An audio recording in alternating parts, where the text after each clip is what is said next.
Okay, so erectile dysfunction, it's something I think a lot of guys worry about at some point in their lives, right? Yeah. But what if I told you there's a whole system of medicine that goes beyond just treating the symptoms and like actually aims to fix the root cause? Hmm. That's what we're diving into today. We're talking about Ayurveda and how it tackles this tricky condition. Yeah, and it's, fascinating because it's not just like ancient theories. We're looking at a real-life medical case study Hmm.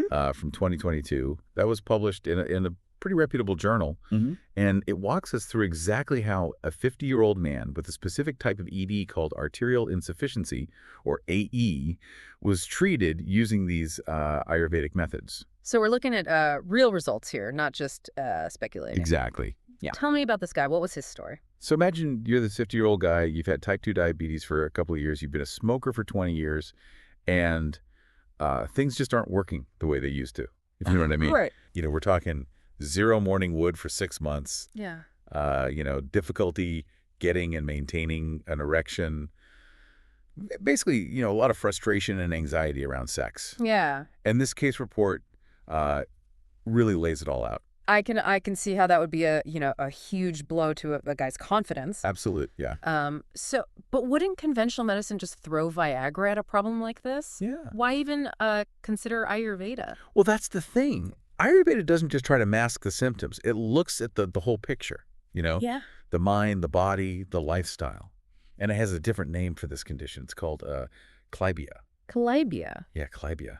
What the heck is Klaibya? Basically, it's Ayurveda's term for any disorder impacting both the physical and mental aspects of sexual function. Okay. So it's a much broader view than just focusing on the plumbing, so to speak. So, okay, I'm getting it. It's about getting to the root of the problem, Right. not just slapping on a Band-Aid. Exactly. I like that. But what does an Ayurvedic treatment for this Klaibya actually? What does it look like? Well, this case study lays out a multi-phase approach, which is very typical in Ayurveda. Think of it as a journey back to balance. Huh. And it starts with preparation, almost like detoxing and getting your system ready for the deeper work. So like hitting the reset button. Exactly. What did they do in this preparation phase? So they gave this guy a specific herbal concoction called Vrishya Yoga for 5 days. Okay.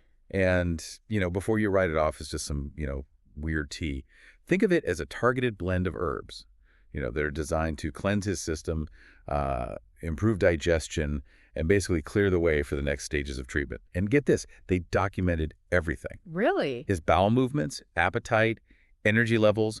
It was like reading a daily diary of his body's response. That's, who tracks their bowel movements that closely? Right. But that level of detail, tells them something. Yeah, I guess so. It lets them see how his body is responding to each stage of the treatment, Okay. and adjust accordingly. It's all about personalization. But here's where it gets even more interesting. After this prep phase, they move on to deep cleansing, which they call Niruha Basti. Okay, now we're talking. Yeah. What is Niruha Basti? Well, it involves herbal enemas administered over 3 days. Whoa, hold up. Enemas. Yeah. I'm guessing this isn't your typical drugstore enema? Definitely not. These are specially formulated herbal enemas that are designed to target specific imbalances in the body, Mm-hmm. particularly something called apanavayu. Upon a what now? Apanavayu. Break that down for me. So think of apanavayu as the energy that governs elimination in your body, number 1 and number 2. But Ayurveda says it's also closely tied to how, well, let's just say things function, down there. Okay. So by balancing this apanavayu, they're aiming to restore proper function in that area. So they're not just focusing on the physical symptoms. Right. But also addressing the underlying energy imbalances. Exactly, yeah. It's a multi-layered approach, which is what makes Ayurveda so unique. Okay, I'm starting to see how this all ties together. So they prepped his system, did a deep cleanse with those special enemas. What happens next in this Ayurvedic odyssey? So they get even more targeted with a phase called Uttar Basti, which involves administering processed sesame oil called Murchita Tilatila directly into the urinary tract. And this is where the precision of Ayurveda really shines. Okay, so we're talking about putting sesame oil. Where exactly? I'm all ears, but color me intrigued and maybe a little squeamish. Yeah, you and me both. But before you picture like a giant vat of cooking oil, we're talking specially processed sesame oil. chosen for its therapeutic properties. And the where is really key here. They're administering it directly into the urinary tract, close to the area affected by erectile dysfunction. So that's like a localized treatment. Right. Almost like a sniper rifle instead of a shotgun approach. Exactly. That's a great analogy. And they didn't just do this once and call it a day. They did this oil treatment for 3 consecutive days, took a 3-day break, and then repeated the whole process. But what really blew me away was their meticulous record keeping. They tracked the exact time of administration, how long the oil was retained, which varied depending on the individual's response, the patient's pulse, blood pressure. I mean, they even measured his penis before and after each session. Hold on. They measured before and after. Okay, this is where I need you to break it down for me like I'm 5. Why all the measuring? Well, because remember, Ayurveda is all about personalization and understanding the individual's unique response. These measurements weren't just for kicks. They were crucial data points. And when you look at the data, you see a clear pattern of improvement with each session. Those penis measurements, they actually show a gradual increase in size, indicating better blood flow to the area. So it's not just anecdotal evidence. They're actually seeing physiological changes happening in real time. Yeah. That's pretty impressive. But we've got the prep, we've got the cleansing, we've got the targeted oil therapy. Is there anything else? There's one more phase, rejuvenation. Mm-hmm. They're not just trying to fix the problem. They're trying to rebuild and revitalize the whole system. So they prescribed this guy an herbal supplement called Kapikachu Ganavati twice a day for 25 days. And it's designed to boost sexual health and vitality. And he also applied a special herbal paste called Arushkara Lepa directly on for 7 days. So we've got internal and external approaches all working together. This is starting to sound less like a treatment plan and more like a side day. Yeah, well, there's definitely an emphasis on self-care and nurturing the body in Ayurveda, but it's not just about pampering. It's about restoring balance on all levels. And remember, we talked about ama earlier? Refresh my memory. Ama is basically the Ayurvedic term for toxins. Think of it as any kind of metabolic waste that builds up in your system and blocks the natural flow of energy. These toxins can come from a poor diet, stress, environmental pollutants, all sorts of things. And Ayurveda believes that ama can contribute to all sorts of health issues, including erectile dysfunction. So all this cleansing and detoxing is about getting rid of those toxins and clearing the way for the body to heal itself. You got it. It's about creating a clean slate, so to speak, and then giving the body the tools it needs to rebuild and function optimally. Okay. I'm seeing the bigger picture here, but enough about the theory. Let's talk results. Did this whole Ayurvedic approach actually work? Well, hold on to your hats, because the results are pretty remarkable. Subjectively, this guy reported significant improvements in all of his initial symptoms. We're talking increased sexual desire, better quality erections, more rigidity, and less performance anxiety. Mm-hmm. Imagine how life-changing that would be. That's huge. But did they just take his word for it? Or did they have any objective data to back it up? Oh, they had data. And this is where it gets really interesting. So they checked his hormone levels after the treatment, and guess what? What? His testosterone and prolactin levels had both increased. Okay, but what does that actually mean for a guy experiencing ED? Well, testosterone is obviously crucial for libido and erectile function, and prolactin, while it's often associated with lactation, can actually have an inhibitory effect on sexual function when it's too high. So seeing these hormonal shifts suggests that the Ayurvedic treatments were having a positive impact on his overall endocrine system, not just masking the symptoms. So it's like they rebalanced his whole system from the inside out. Exactly. But what about the physical evidence? Did they see any changes in blood flow to, Remember that penile Doppler ultrasound he had at the beginning? Yeah. The one that diagnosed him with AD? Right. Well, they did another one after the treatment, and it showed that blood flow to his penis had completely normalized. Wow. The arterial insufficiency was gone. So the Ayurvedic treatments actually reverse the underlying physical condition. That's pretty compelling evidence. But I'm still curious, how does Ayurveda explain these results? What's the mechanism at work here? Remember we talked about Shukravaha earlier? Vaguely. Remind me. It's basically the Ayurvedic term for the channels in the body that are responsible for semen and sexual function. Okay. Think of it as the plumbing system for, Right. And Ayurveda believes that when these channels get blocked or imbalanced, it can lead to problems like erectile dysfunction. Right. And they believe that the treatments we've been discussing, the detoxing, the cleansing, the targeted therapies, the rejuvenating herbs, all work together to clear those blockages, balance the flow of energy, and restore proper function. So it's not just about treating the symptom, it's about restoring the whole system to its natural state of balance. Exactly. And that's what makes Ayurveda so fascinating. It's not just a collection of herbs and therapies. Yeah. It's a whole system of understanding how the body works and how to support its innate healing abilities. This is all incredibly interesting, but I have to ask, this case study focused on AAD, Right. which is a very specific type of erectile dysfunction. Could this Ayurvedic approach work for other types of ED as well? That's the million-dollar question. And while we can't draw definitive conclusions from a single case study, the underlying principles of Ayurveda might be applicable to other forms of erectile dysfunction as well. Because if it's all about restoring balance, then theoretically it could address imbalances caused by various factors, right? That's the idea. Yeah. And here's something that's often overlooked in conventional medicine, the mind-body connection.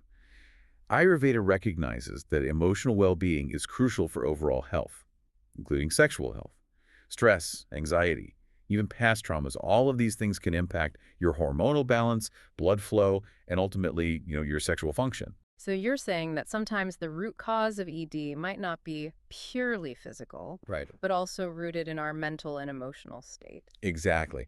And that's where Ayurveda's holistic approach really shines. It doesn't just address the physical symptoms, it also helps you cultivate a sense of inner peace and balance, which can have a profound impact on your overall health and well-being. So if you're struggling with ED, it's not just about fixing the plumbing, it's about looking at your whole life, your diet, your stress levels, your emotional baggage, and making changes that support your overall health. That's a great takeaway. And while this deep dive is definitely not a substitute for medical advice, it hopefully gives you a new perspective on erectile dysfunction and the potential of alternative approaches like Ayurveda. Absolutely. But before we get too carried away with all this talk of herbs and enemas, I think it's important to acknowledge the elephant in the room, the societal pressures and stigma surrounding male sexuality. How do you think these cultural factors play into the experience of ED?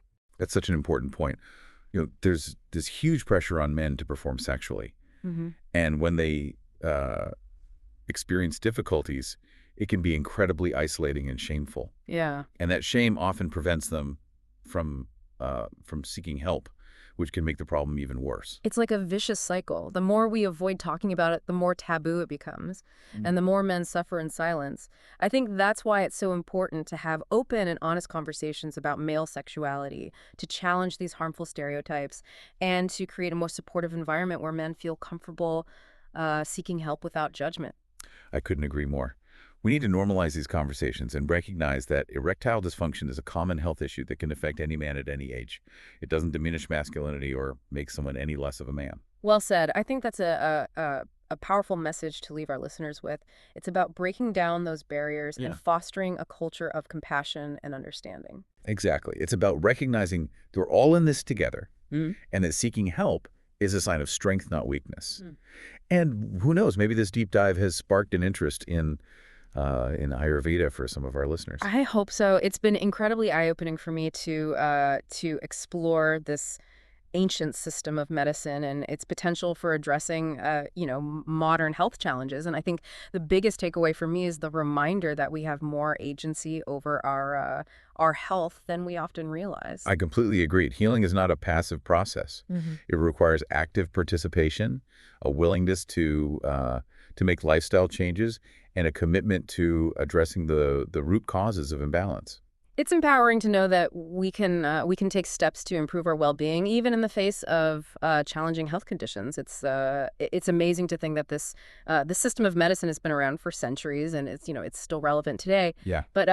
But let's be real, for someone hearing about all this for the first time, it can seem, a little overwhelming. Right. Where do you even begin if you want to explore Ayurveda and maybe even incorporate some of its principles into your own life?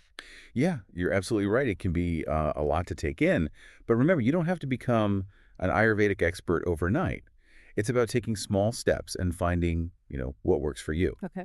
A good starting point is simply educating yourself. There are tons of reputable books and online resources available on Ayurveda. Right. So, you can start by learning about the basic principles, the different body types, the concept of balance. So kind of dipping your toes in the water before diving headfirst into those herbal enemas. Right, exactly. But what if you want more personalized guidance? Mm. Is it worth consulting an Ayurvedic practitioner? Absolutely. If you're serious about incorporating Ayurveda into your life, uh, finding a qualified practitioner can be incredibly helpful. They can assess your individual constitution, which is basically your unique mind-body type, Mm. and recommend specific dietary and lifestyle changes that might be beneficial for you. So it's like having a personalized health coach who understands your specific needs Right. and can guide you on your Ayurvedic journey. Exactly. That makes a lot of sense. But I think it's important to remember that Ayurveda is not, a quick fix or a magic bullet. Mhm. It's a holistic system that emphasizes balance in all aspects of life. Right. It's not just about popping herbs or getting massages. It's about cultivating a healthy lifestyle that supports your overall well-being. Sure. So, in addition to addressing specific health concerns, Ayurveda also offers valuable insights into things like diet, exercise, sleep, stress management, even spiritual practices. It's about creating a harmonious relationship between your mind, body, and spirit. Yeah. That's a pretty powerful concept. But for a lot of guys, that can seem, I don't know, a bit woo-woo. True. How do you bridge that gap between ancient wisdom and modern life? Well, it's all about finding what resonates with you and adapting it to your own lifestyle. You don't have to go full-on yogi and renounce all worldly possessions. Right. It's about making small, sustainable changes that feel good and make a difference in your life. Maybe you start incorporating more warming foods into your diet during the winter months, or you try a simple breathing exercise to manage stress. It's about, finding what works for you and making it your own. So it's about empowering yourself to take control of your health and well-being, drawing on the wisdom of Ayurveda, but also trusting your own intuition. Exactly. It's about, becoming an active participant in your own healing journey. Yeah. And remember, this journey is not about perfection. It's about progress. It's about making gradual changes over time and celebrating the small victories along the way. Well said. I think this deep dive has given us a lot to ponder and hopefully inspired some of our listeners to explore Ayurveda and see what it has to offer. Yeah. But before we wrap up, I want to leave our listeners with one final thought. This whole conversation has been about erectile dysfunction, but I think the message goes beyond that. It's about reclaiming your power, not just in the bedroom, but in all areas of your life. That's a beautiful way to put it. It's about recognizing that you have the power to make choices that support your health and well-being, to seek help when you need it, and to create a life that feels fulfilling and joyful. It's about embracing your full potential and living a life that feels aligned with your values and aspirations. And that, my friends, is the ultimate deep dive. Thanks for joining us on this journey of exploration. Until next time, stay curious, stay open-minded, and keep diving deep.